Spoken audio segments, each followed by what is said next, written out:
Chers amis, on va aujourd'hui entamer la deuxième leçon en reproduction qui est tout simplement la régulation du fonctionnement des appareils génitaux.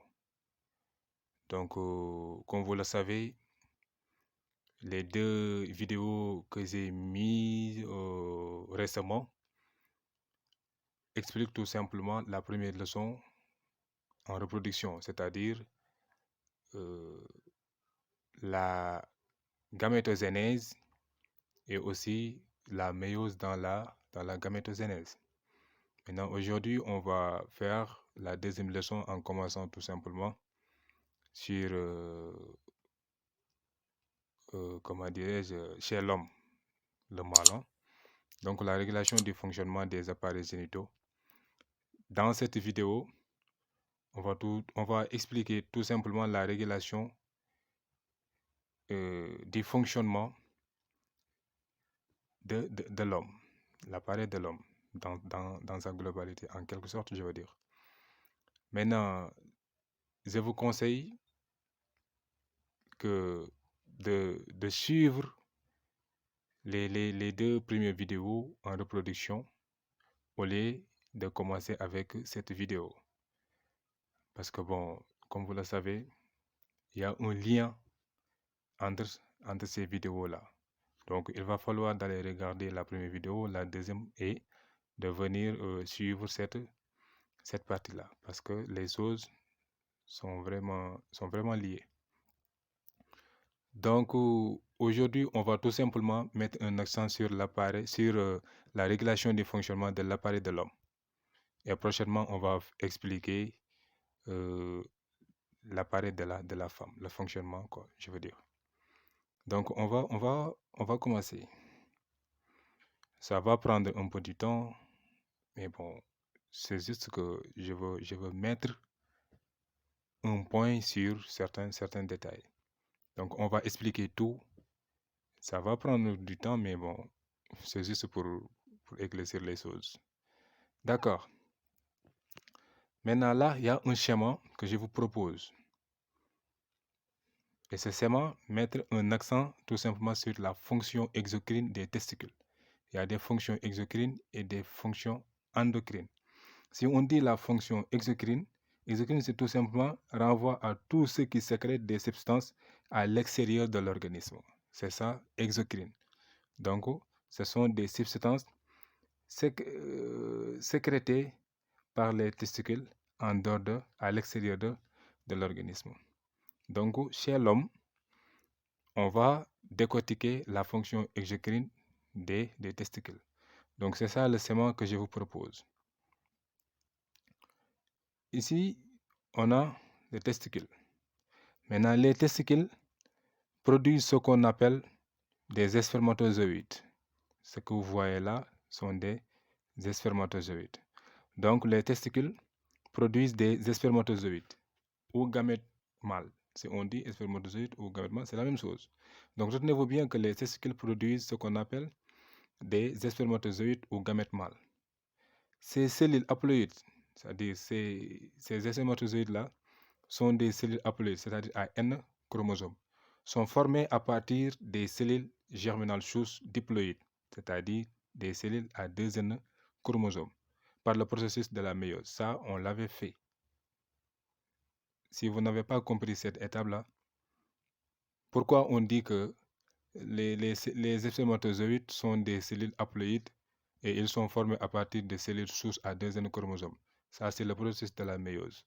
Si vous n'avez pas encore compris le processus de la méiose, je vous conseille d'aller regarder la deuxième vidéo en reproduction.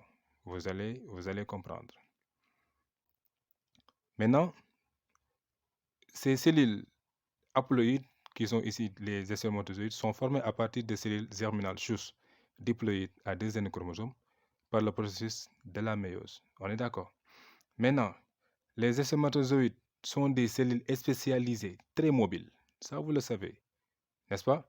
Capables d'aller où? Capables d'aller à la rencontre des gamètes femelles. Maintenant, il y a ce qu'on appelle les glandes annexes. Ces glandes annexes-là, si on dit glandes annexes, c'est tout simplement les vésicules séminales, glande de Cooper et la prostate. C'est ça qu'on résume, on les appelle tout simplement glandes annexes. Glande annexe, c'est tout simplement vésicule séminale, glande de Cooper et la prostate. Maintenant, la glande annexe, les glandes annexes, autant pour moi, sécrètent ce qu'on appelle des produits, n'est-ce pas?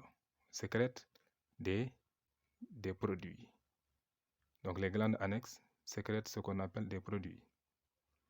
Et l'ensemble de ces produits-là forment ce qu'on appelle le liquide séminal. Comment dirais-je?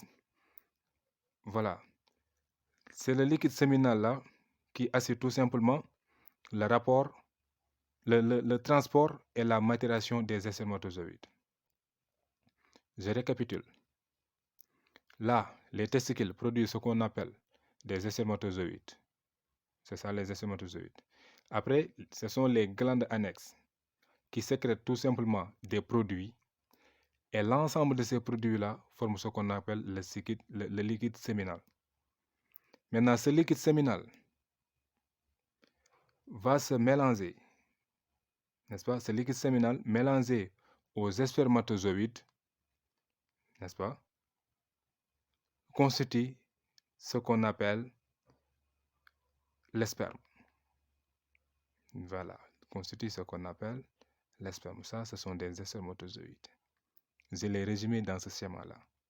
Ce liquide séminal mélangé aux spermatozoïdes constitue le sperme qui, lors de l'éjaculation, est déposé dans les voies génitales de la femme. Donc, en quelque sorte, c'est ça la fonction exocrine des testicules. Si vous regardez ce schéma-là, les flèches parlent. D'accord? C'est ça la fonction exocrine des testicules. On continue. On va parler maintenant de la fonction endocrine des testicules. Nous allons nous procéder avec des expériences. Maintenant, cette expérience nous dit, c'est tout simplement des ablations. On a fait une ablation des testicules ou castration. Maintenant, une fois qu'on a fait l'ablation ou castration des testicules, cela entraîne quoi? Cela entraîne chez les mammifères adultes, c'est les adultes, je dis, si on fait l'ablation d'un adulte, on observe tout simplement la stérilité, la régression des glandes annexes, de l'appareil génital et de l'instinct sexuel, désir sexuel. On est d'accord. C'est l'adulte, l'ablation des testicules entraîne tout simplement la stérilité, la régression des glandes annexes, de l'appareil génital et de l'instinct sexuel. Si on dit l'instinct sexuel, c'est le désir sexuel. Le fait que tu sentes faire un rapport sexuel, c'est ça qu'on appelle l'instinct sexuel. Donc, l'ablation des testicules ou castration des testicules chez un adulte entraîne tout simplement la stérilité, la régression des glandes annexes de l'appareil génital et de l'instinct sexuel. Maintenant, ça, c'est les mammifères adultes. Maintenant, c'est les enfants. Si on fait l'ablation des testicules ou castration des testicules, cela entraîne tout simplement que le pénis de l'enfant, la prostate et les vésicules séminales ne se développent pas. Si on fait castration ou l'ablation des testicules d'un enfant, le pénis, la prostate et les vésicules séminales ne se développent pas. Les caractères sexuels secondaires n'apparaissent pas aussi. Pas de pilosité pubienne, ni de développement de la musculature. Le tissu adipeux aussi se développe. La voix reste infantile. Ça, ce sont des choses que vous devez savoir. Maintenant, c'est une expérience. D'accord. On continue toujours l'expérience. On a fait des ablations, des testicules ou castration. C'est les mammifères adultes ou c'est l'enfant. C'est ce qu'on a. Maintenant, on va faire tout simplement la greffe de testicules, c'est-à-dire remplacer le testicule par un autre. On est d'accord. On a fait des castrations, c'est-à-dire des éliminations de l'ablation, c'est un mammifère adulte ou c'est un enfant. On observe ces résultats-là. Maintenant, au lieu de castrer cette fois-ci, on va greffer. Donc la greffe de testicule. On nous dit la greffe de testicule sur un jeune mâle castré. Si on fait la greffe de testicule sur un jeune mâle castré, empêche tout simplement l'apparition de ces symptômes cités ci-dessous. Ce qu'on a là, ce qu'on venait de citer récemment là, maintenant si on fait la greffe de testicule, on aura les mêmes symptômes. C'est-à-dire, la greffe de testicule empêche tout simplement l'apparition de quoi? L'apparition de ce qu'on venait de citer tout à l'heure. Donc c'est ça. On continue. Aussi, au lieu de faire la greffe de testicule, cette fois-ci, on va l'injecter d'extrait testicule. On va injecter. Qu'est-ce qu'on injecte? Voilà. Une fois qu'on a fait l'injection d'extrait testiculaire, l'injection de substances provoque tout simplement, l'injection de substances provenant des testicules a les mêmes effets qu'une greffe de testicules. Si on prend par exemple les substances qu'un testicule a sécrétées et que l'on injecte et qu'on vous injecte cette substance-là, ce sera la même chose que si on fait une greffe de testicule. On observe les mêmes résultats. Donc, l'injection de substances provenant des testicules a les mêmes effets qu'une greffe de testicules. Donc, ça aussi, c'est la même chose. C'est toujours l'expérience qui continue. Cette fois-ci, on va faire la destruction naturelle des cellules de Leydig. La destruction des cellules de Leydig. Les cellules de Leydig se trouvent toujours au niveau des testicules. On va faire cette fois-ci la destruction des cellules de Leydig. Et une fois qu'on fait la destruction des cellules de Leydig, qu'est-ce qu'on nous dit? La destruction des cellules de Leydig entraîne les mêmes effets que la castration. Vous vous rappelez, on avait fait la castration. On est d'accord? Maintenant, ici on dit on fait la destruction des cellules de Leydig. Et cette destruction donne des résultats, les mêmes résultats que lorsqu'on avait fait la castration. Donc, destruction des cellules de Leydig entraîne toujours les mêmes effets que la castration. Maintenant, on a fait des expériences, des points qui sont tellement importants. Maintenant, on va donner l'interprétation. On fait une castration, on obtient ce résultat. On fait des ablations, on obtient ces résultats. Tout ce qu'on venait de dire, on va donner l'interprétation générale sur ça. Vous allez comprendre. Interprétation. On dit les testicules permettent donc le maintien des glandes annexes. Ce sont les testicules qui maintiennent les glandes annexes. L'apparition aussi des caractères sexuels secondaires et l'augmentation de l'instinct sexuel. Une fois que vous avez l'instinct sexuel, ça, c'est assuré grâce aux testicules. Les caractères sexuels secondaires aussi qui apparaissent, c'est les testicules qui prennent en charge de ça. Et l'augmentation aussi de l'instinct sexuel, c'est toujours les testicules qui commandent ça. Donc, les testicules permettent donc le maintien des glandes annexes, l'apparition des caractères sexuels secondaires et l'augmentation de l'instinct sexuel. Maintenant, en fait, ce sont les cellules de Leydig qui sécrètent une hormone qu'on appelle la testostérone. Ça, vous devez le savoir. Retenez-le bien. Les cellules de Leydig sécrètent une hormone qu'on appelle la testostérone. C'est quoi la testostérone? La testostérone est une hormone qui est le responsable de ces caractères sexuels secondaires et du développement de l'instinct sexuel. Ce que je disais tantôt, je disais que les testicules permettent donc le maintien des glandes annexes et l'apparition des caractères sexuels secondaires et l'augmentation de l'instinct sexuel. On avait généralisé ça. Mais en réalité, il y a une hormone qui se trouve dans les testicules et qui est responsable du maintien des glandes annexes et l'apparition des caractères secondaires. C'est cette hormone-là qu'on appelle la testostérone. Donc la testostérone est le responsable des caractères sexuels, de l'apparition des caractères sexuels secondaires et le développement de l'instinct sexuel. C'est cette hormone-là qu'on appelle la testostérone, sécrétée par les cellules de Leydig, qui est responsable des caractères sexuels secondaires et du développement de l'instinct sexuel. C'est bon. Maintenant, la testostérone est aussi appelée hormone de virilité. Elle est de nature stéroïde. Une hormone est une substance produite en faible quantité par une glande endocrine libérée dans le sang qui le véhicule jusqu'à un organe ou cellule cible où elle exerce son action. Maintenant, retenez-vous bien que la fonction endocrine des testicules est donc la production d'une hormone appelée la testostérone. On avait fait la fonction exocrine. Vous avez compris. Maintenant, la fonction endocrine, retenez-vous bien que la fonction endocrine des testicules est donc tout simplement la production d'une hormone qu'on appelle la testostérone. Maintenant, retenez-vous bien que c'est la testostérone qui est responsable des caractères sexuels secondaires et du développement de l'instinct sexuel.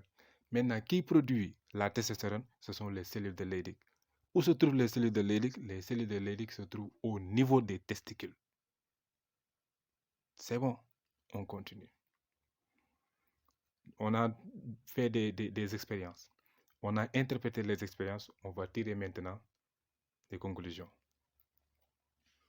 On dit que les testicules possèdent une fonction endocrine, une fonction exocrine. Fonction exocrine, c'est la production des spermatozoïdes. Et aussi une fonction endocrine, c'est tout simplement l'élaboration de testostérone par les cellules de Leydig. Maintenant, les testicules ont donc une dualité fonctionnelle. Ce sont des glandes mixtes. C'est ça qu'on va tirer comme conclusion.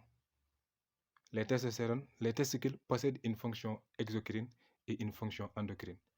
Si on dit fonction exocrine, c'est tout simplement la production des spermatozoïdes. Et la fonction endocrine, c'est la sécrétion de substances qu'on appelle testostérone sécrétée par les cellules de Leydig.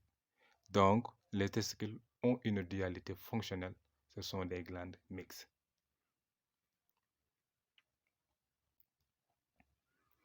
Maintenant, on va mettre un accent sur la régulation des fonctions testiculaires. La régulation des fonctions testiculaires. Comment se fait la régulation des fonctions au niveau des testicules? N'est-ce pas? La régulation au niveau des testicules.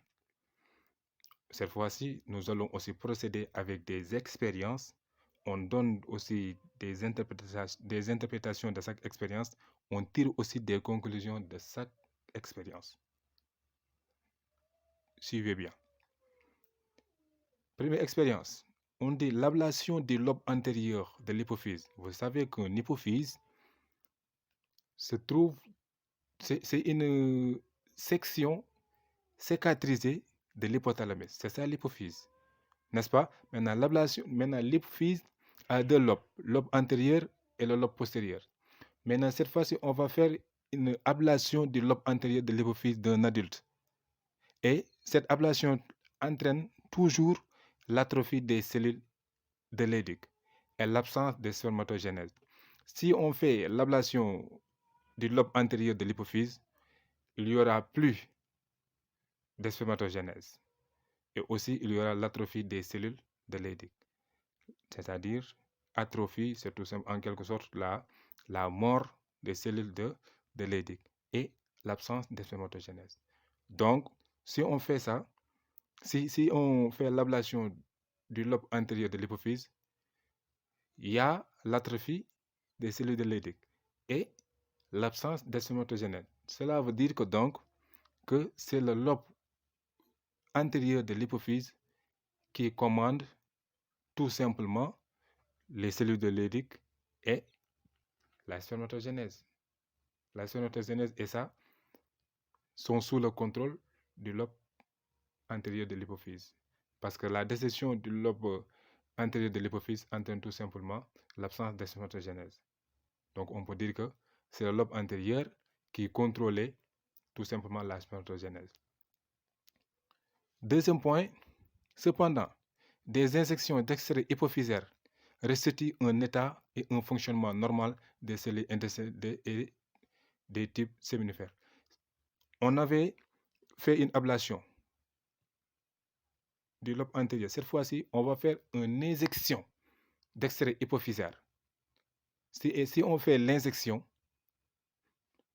cette injection restitue tout simplement un état et un fonctionnement normal des cellules de Leydig et des types séminifères. C'est-à-dire, on avait fait une ablation.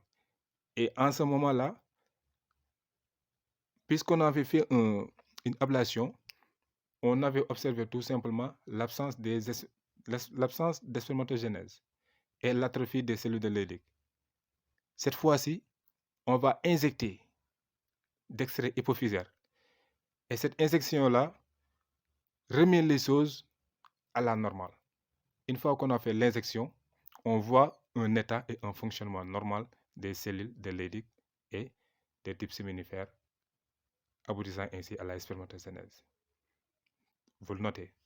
Donc, on va donner l'interprétation de ces deux points. L'interprétation, c'est-à-dire pourquoi, lorsqu'on a fait l'ablation du lobe antérieur, pourquoi les cellules de Leydig, pourquoi cette ablation entraîne l'atrophie des cellules de Leydig et l'absence de spermatogénèse. On va mettre un accent sur ça, c'est ce qui sera l'interprétation. Et pourquoi, après cette ablation, pourquoi lorsqu'on avait fait des injections d'extrait hypophysaire, pourquoi cette injection-là remet les choses à la normale? On va donner l'interprétation 1. Maintenant, comme je le disais, tout à l'heure que c'est le lobe antérieur qui contrôlait les cellules de Leydig et la spermatogénèse. Donc on peut dire que l'hypophyse sécrète des hormones stimulant le fonctionnement testiculaire. Absolument. L'hypophyse sécrète des hormones stimulant le fonctionnement testiculaire. Ces hormones hypophysaires sont appelées des gonadostimulines. Lorsqu'on avait fait une ablation du lobe antérieur de l'hypophyse, cela entraîne tout simplement l'absence de la spermatogénèse et l'atrophie des cellules de Leydig. Cela veut dire que donc l'hypophyse contrôle les cellules de Leydig et la spermatogénèse. Comment l'hypophyse contrôle ces deux dernières? L'hypophyse sécrète des hormones qui contrôlent tout simplement les testicules. Contrôle, ça veut dire ici stimuler. L'hypophyse sécrète des hormones stimulant le fonctionnement testiculaire. Ces hormones-là que l'hypophyse sécrète, on les appelle des gonadostimulines. Maintenant, qui sont ces organes-là? Ces hormones, c'est tout simplement la LH, qui signifie luteinizing hormone ou hormone lutéinisante. Quel est le rôle de cette hormone, la LH? La LH, une fois qu'elle est sécrétée par le lobe antérieur de l'hypophyse, elle va agir autant pour moi sur les cellules de Leydig.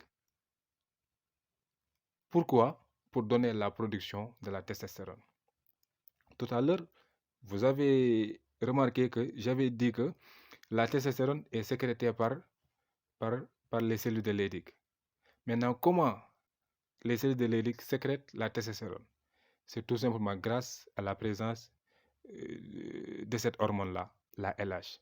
La LH est sécrétée par l'hypophyse antérieure qui va agir directement sur les cellules de Leydig pour donner pour que les cellules de Leydig donnent ce qu'on appelle la testostérone. C'est ça. La LH agit sur les cellules de Leydig et les cellules de Leydig sécrètent de la testostérone. C'est uniquement ça. Ensuite, il y a ce qu'on appelle la FSH. La FSH, folliculo-stimuline hormone ou hormone folliculo-stimulante. Cette hormone-là est aussi sécrétée par le lobe antérieur de l'hypophyse. Donc l'hypophyse sécrète ces deux hormones, la LH et la FSH. La FSH, elle va agir sur les cellules de Sertoli. À ne pas confondre avec la LH. La LH agit sur les cellules de Leydig. La FSH agit sur les cellules de Sertoli. Et une fois que la FSH agit sur les cellules de Sertoli, il va stimuler tout simplement la spermatogénèse et la croissance des types séminifères, mais n'intervient pas dans la synthèse de la testostérone. Cela veut dire quoi? Seule la LH intervient sur la production de la testostérone et la FSH intervient tout simplement sur la spermatogénèse et la croissance des séminifères, des types séminifères, mais pas dans la testostérone. Je pense que vous avez compris aussi. On continue toujours. On va mettre un accent sur l'expérience 2. Qu'est-ce que l'expérience 2 nous dit? On dit que la section des vaisseaux sanguins reliant l'hypothalamus et l'hypophyse réduit l'activité des testicules. Entre l'hypophyse et l'hypothalamus, il y a des vaisseaux sanguins. Maintenant, la section de ces vaisseaux sanguins-là entraîne tout simplement, réduit tout simplement l'activité des testicules. On va interpréter pourquoi ça. La sécrétion des hormones hypophysaires est sous le contrôle des hormones sécrétées par l'hypothalamus de manière pulsatile. C'est la GnRH, gonadotrophine releasing hormone ou hormone de libération des gonadotrophines. Je disais tout à l'heure que l'hypophyse sécrète deux hormones, la LH et la FSH. La LH va agir sur les cellules de Leydig pour produire, et que les cellules de Leydig produisent ce qu'on appelle la testostérone. Et la FSH va agir sur les cellules de Sertoli qui stimulent tout simplement la spermatogénèse et la croissance des tubes séminifères. Maintenant, on sait que l'hypophyse sécrète les hormones LH et FSH. Maintenant, l'hypophyse lui-même est contrôlé par l'hypothalamus.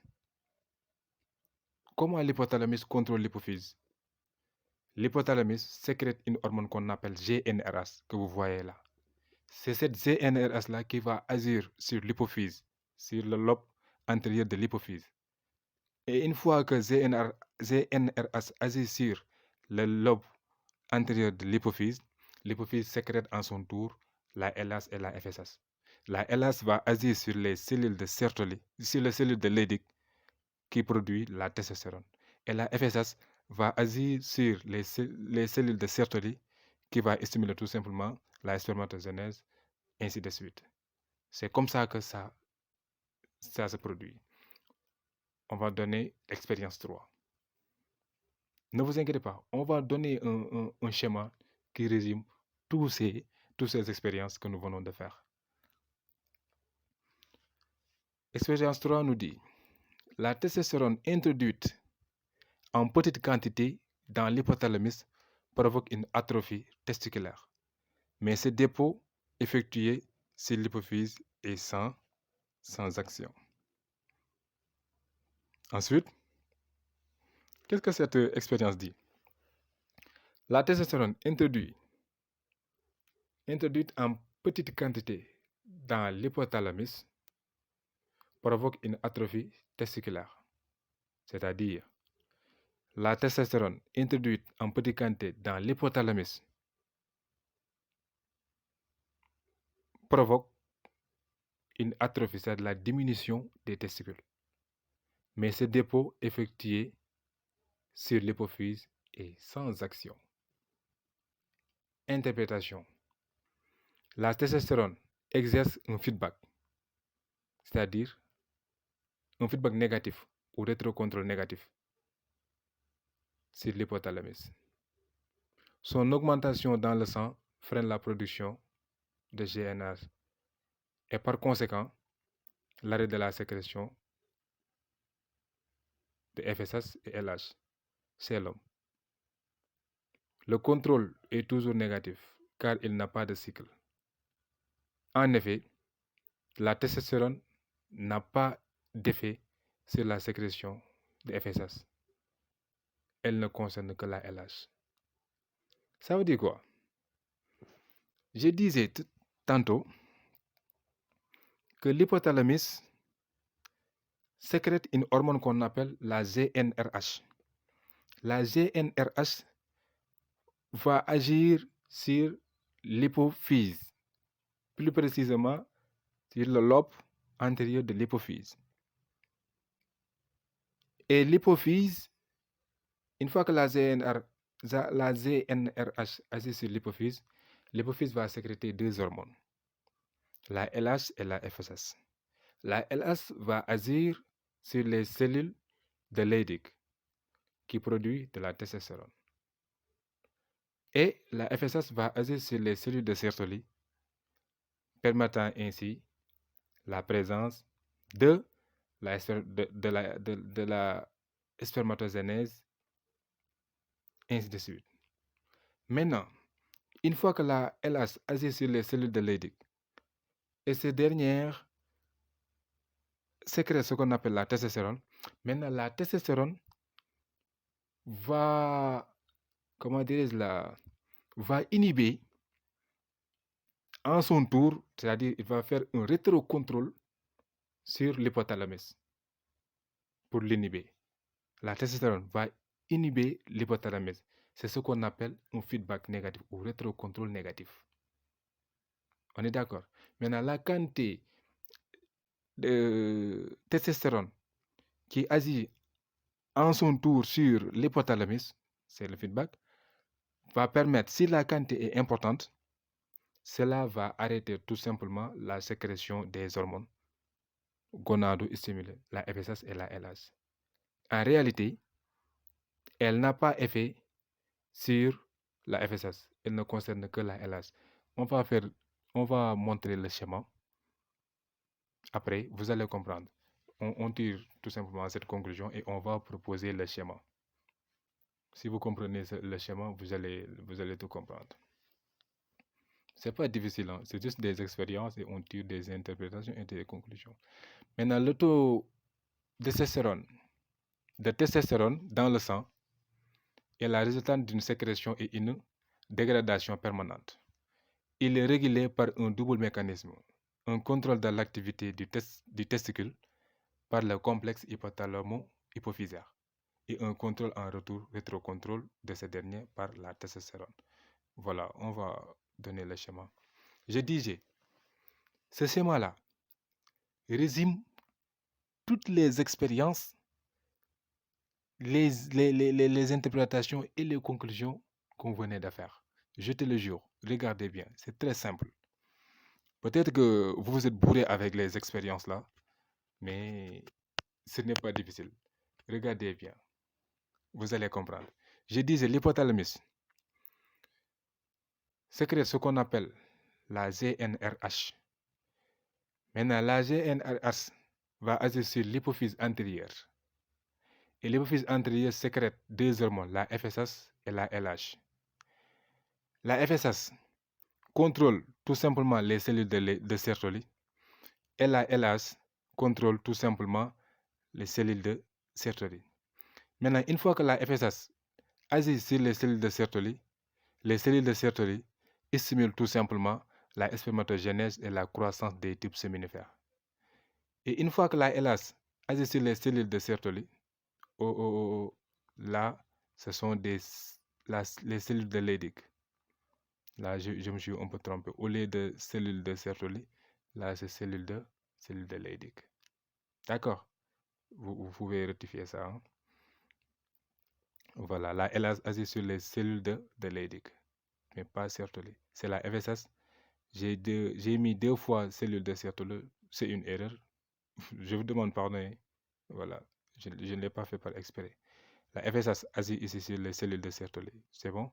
Mais la LH agit ici sur les cellules de Leydig, pas la Sertoli.